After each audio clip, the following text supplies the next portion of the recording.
So now Tanla platforms the multibagger stock और आपका 558 पर घूम रहा है और लगातार 10 दिन हो गए हैं और 10 दिन से इसके अंदर सेलिंग चल रही है। क्या यहाँ पर लोग बहुत ज़्यादा परेशान है इन्वेस्टर, जो कि यहाँ पर मल्टी बैगर बन के दिखाया था, यहाँ से 57 रुपए से कहाँ पहुंच गया था 2000। एक रीज़न था इसका, बट बहुत ज़्यादा तेजी की वजह से ना वो फिजल आउट हो गई।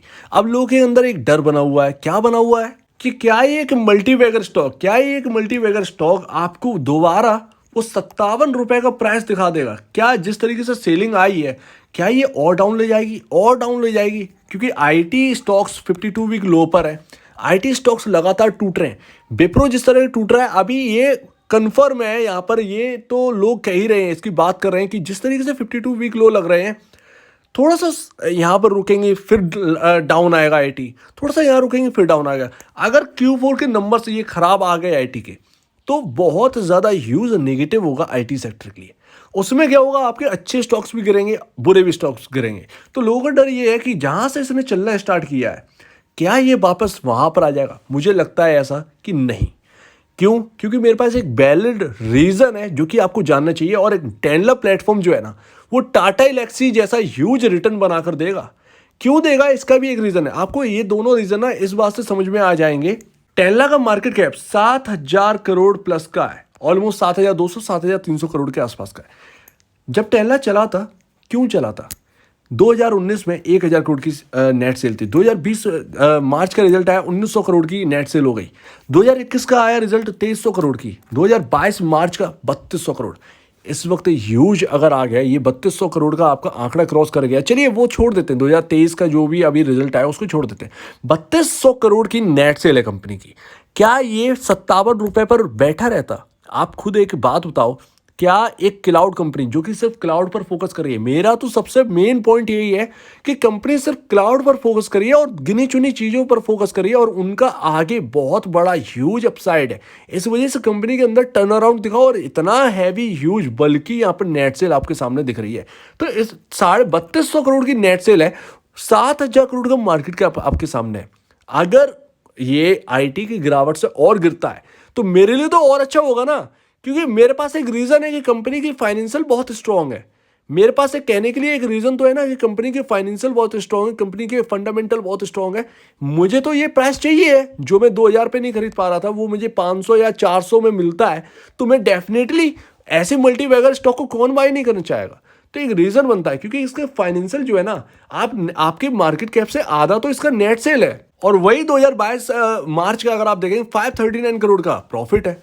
सो यहां पर आप देखिए कहां लॉस मेकिंग कंपनी थी। 211 करोड़ का घाटा था 2020 मार्च में। 2021 में 356 करोड़ का सालाना प्रॉफिट करके दिखाया, 2022 मार्च में 539 करोड़ का।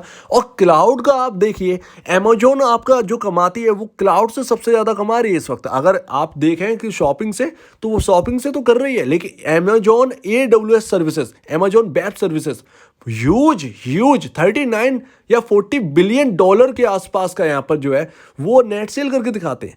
तो इस तरीके का ह्यूज अपसाइड है। और क्लाउड में अकेली आपके इंडिया के अंदर सर्विस कंपनियां हैं, ये भी एक कंपनी है। बट यहाँ पर आप ये बताइए, TCS बहुत सारी चीज़ों पर फोकस करती है, इन्फोसिस बहुत सारी चीज़ों पर फोकस करती है। यूएस के अंदर जो कंपनियां जो इतनी ऊपर हैं, वो क्यों ऊपर है? क्योंकि उन्होंने एक चीज़ पर फोकस किया। माइक्रोसॉफ्ट ने विंडोज़ पर फोकस किया, ठीक है ना, एप्पल ने फ़ोन पर फोकस किया।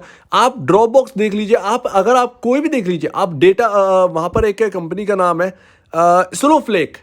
स्नोफ्लेक डेटा साइंस पर फोकस करें। तो गिनी चुनी चीज ना, बहुत सारे ऐसी कंपनियां हैं जो कि एक एक चीज पर फोकस करें, एक एक फील्ड पर फोकस करिए, वो बहुत आगे है। और आपका एक क्लाउड का एक लौता क्लाउड कंपनी है इंडिया के अंदर तो मतलब है बहुत सारी, लेकिन एक लौती एक कंपनी है मार्केट के अंदर, एक ऐसा स्टॉक है जो सिर्फ और सिर्फ क्लाउड पर फोकस करता है। अगर इसका क्लाउड का काम बिगड़ता है तो मैं मान सकता हूं कि यहाँ जो डाउन गया है इसका कुछ रीजन है, ठीक है ना। तो यहाँ पर अगर आपके फाइनेंशियल बढ़ते रहते हैं और आईटी की वजह से यहाँ पर और थोड़ी सी गिरावट मिलती है, कहाँ तक गिरावट हो सकती है ये भी मैं आपको बताता हूँ। मुझे लगता है आईटी के अंदर और गहराती है, Q4 के नंबर भी खराब आ जाते हैं। मान लीजिए Q4 के नंबर में डाउन साइड दिखी, हमें कुछ अच्छा नहीं मिला, बहुत सारी दिक्कतें आई, हमारा इंडियन आईटी जो है वो डाउन यहाँ से 10% और गिर गया, मान लेते हैं 10% और गिर गया। टेनला का भाव क्या रह जाएगा? टेनला भी हम मान लेते हैं कि 20% का यहाँ से और करेक्ट हो गया। तो ये करेक्शन ना अभी रुकेगी नहीं। अगर ह्यूज करेक्शन यहाँ पर आती है, ह्यूज करेक्शन आती है, तो मैं मान के चलता हूँ यहाँ पर एक बड़ा यहाँ पर जो है ना गेम खेला था टेस्ला के अंदर, जो एक असली मूव आया था वो 275 से स्टार्ट हुआ था, यहां तक वापस आ सकता है, यानी कि 275 300 मैक्सिमम। और फिर ना ऐसा नहीं है कि आपकी आईटी की दिक्कतें लगातार बढ़ती रहेंगी। तो जो बिलीव करते हैं कि हाँ मैं मल्टी बैगर लेना चाहता हूं, आप दुनिया भर का रिस्क लेते हैं, निफ्टी, बैंक निफ्टी या जगह जगह, यहां पर आपको अगर ये स्टॉक अगर आपको 300 350 400 मतलब आसपास ही है, 556 है, यहां से पॉसिबल है कि आईटी के अंदर और दिक्कतें बड़ी। अगर आपको Q4 आने वाला है, अभी है आपका नेक्स्ट मंथ क्यों, अप्रैल में, जी हाँ, 12 या 11 अप्रैल को टीसीएस के रिजल्ट होंगे आसपास। अगर यहाँ पर जो है आपका टीसीएस का रिजल्ट खराब आता है, आईटी करेगा, इन्फोसिस का रिजल्ट खराब आता है, आईटी करेगा, उसका प्रेशर यहाँ पर जो है रब ऑफ इफेक्ट यहाँ पर सीधे टेस्ला पर पड़ेगा। टेस्ला के मान लीजिए थोड़े से नंबर इसके खराब भी आते हैं तो ये तो डाउन जाएगा ही, ये नहीं देखेगा कितना गिर चुका हूँ, ये देखेगा कि मेरा Q4 नंबर खराब आए, तो इन्वेस्टर ये देखेगा। तो यहाँ पर जो है अगर आपका लगता है 275 का लो, तो ये क्या ये नंबर ऐसे ही खराब बने रहेंगे? तो ये आप आगे सोचिए, इसका एनालाइज करिए, ये एनालाइज करिए। आप पोर्टफोलियो में अगर कोई ऐसी कंपनी को जगह देता है तो कोई बुरा नहीं है, बहुत बुरा नहीं है, बिल्कुल भी बुरा नहीं है, इसने मल्टी बैगर बन के दिखाया तो इसका एक रीजन है, और मुझे तो ये बहुत अच्छा लगता है। तो अगर आपको ऐसी मैक्सिमम गिरावट 275 तक हो सकती है टेस्ला के अंदर, अगर ये मुझे मिलता है 300 350 400 रुपए के आसपास, मेरे लिए बाय ऑन डिप्स या कहना न्यू बाइंग मुझे करनी है तो धीरे धीरे मैं करूंगा। अगर ग्लोबल दिक्कतें बहुत चल रही है, यूएस के अंदर प्रॉब्लम चल रही है, तो ये सब हावी अगर रहती हैं तो ये डाउन आएगा, ये तो 100% है। लेकिन आपको ये मुझे लगता है ना आगे ये कभी निराश नहीं करेगा अगर आपके पोर्टफोलियो में ये डला है। तो जो 57 रुपए का डर आप बना के रखे हैं ना, 57 रुपए का, वो डर मुझे नहीं लगता, क्योंकि एक रीजन है, एक पॉइंट है हमारे पास कि टेस्ला यहाँ पर क्यों है, और ये इससे ज्यादा नीचे नहीं जा सकता। सो सिंपल है भाई। एक लास्ट में चीज यही समझ में आती है कि एफआईआई की बढ़ती स्टेक सबसे बढ़िया बात है, ठीक है ना। एफआईआई ने अपने स्टेक्स में बढ़ोतरी करी है, 14% पे आ गई है। हालांकि रिटेल इन्वेस्टर 42% होल्ड करता है इस कंपनी में, तो रिटेल का भरोसा जो है ना वो टेस्ला के साथ जो है ना वो बहुत ज़्यादा है।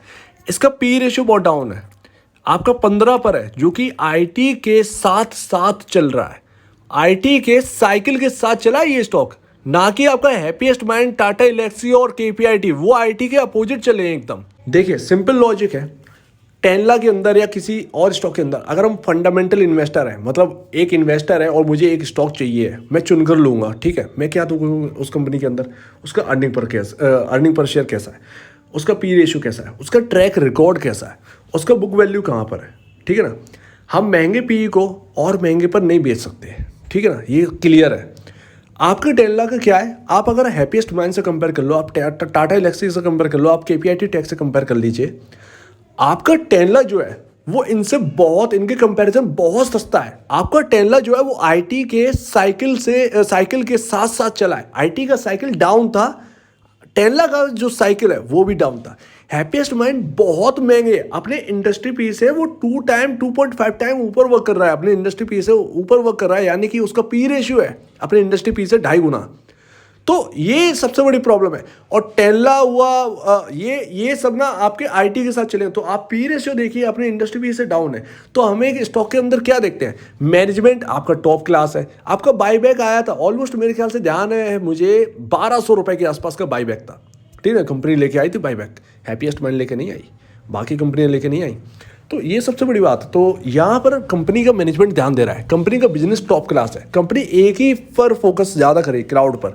तो ये सारे ना बोनस पॉइंट है आपके लिए। आपके सामने एक ऐसी कंपनी है जो सिर्फ क्लाउड पर फोकस करी और उसी के अंदर महारत हासिल करना चाह रही है। ऐसी कंपनियां महारत हासिल कर ही लेती हैं, उसका यूएस में एग्जाम्पल है। तो अगर कोई लॉन्ग टर्म इन्वेस्टर है, और लॉन्ग टर्म का मतलब क्या, लॉन्ग टर्म कोई नहीं पैदा होता भाई, मैं आपको बताता हूँ क्या, सब लेते हैं शॉर्ट टर्म के लिए। शॉर्ट टर्म में क्या होता है, कंपनी को ट्रैक करते हैं 6 महीने तक, कंपनी अच्छा रिकॉर्ड अगर परफॉर्म करती है, शेयर प्राइस बढ़ जाता है भाई। शेयर प्राइस कब बढ़ेगा, जब फाइनेंशियल बढ़ेंगे। और शेयर प्राइस ज़्यादा से ज़्यादा कब बढ़ेगा, जब वो सस्ता हो, हर क्वार्टर में सस्ता होता चला है, फंडामेंटल एकदम डाउन हो जाए, मतलब फंडामेंटल सस्ते हो जाए, फाइनेंशियल अच्छे आए, फंडामेंटल सस्ते हुए, आपका पी रेशियो डाउन आया, आपका स्टॉक बढ़ गया, ठीक है ना। जब ऐसे ऐसे हर क्वार्टर में होता चला जाता है तो हमारी लॉन्ग टर्म स्टोरी बन जाती है। फिर जब हमें हर क्वार्टर में एक अच्छा रिटर्न मिल रहा है, हमारा स्टॉक अच्छा काम कर रहा है, तो हम तो उसका टाइम और पीरियड बढ़ा देंगे ना। ऐसे ही 6 महीने से बनता है 9 महीना, 9 से 12, 12 से फिर 1 साल पूरा अगले नेक्स्ट ईयर में कैरी कर लेते हैं उस स्टॉक को, फिर उसके नेक्स्ट ईयर कैरी कर लेते हैं। ऐसे आपका रिटर्न मल्टीबैगर बन जाता है और फिर यहाँ पर जो है आपका पोर्टफोलियो तैयार हो। फिर आप कहते हैं कि मेरे पास लॉन्ग टर्म इन्वेस्टर हूँ मैं और मेरे पास स्टॉक रखा है 5 साल से। तो ये कहानी है। तो अगर आपको एनालाइज करना, मेरी बात पर मत जाओ, आप इसके बिजनेस को सबसे पहले एनालाइज करिए। स्टॉक कहीं नहीं भागा जा रहा है अभी बहुत सारी आईटी में दिक्कत है, तो स्टॉक कहीं नहीं भागा जा रहा है और कहीं भी रिटर्न आपको बनाने का मौका नहीं मिलेगा किसी आईटी स्टॉक में अंदर, मुझे ऐसा लगता है।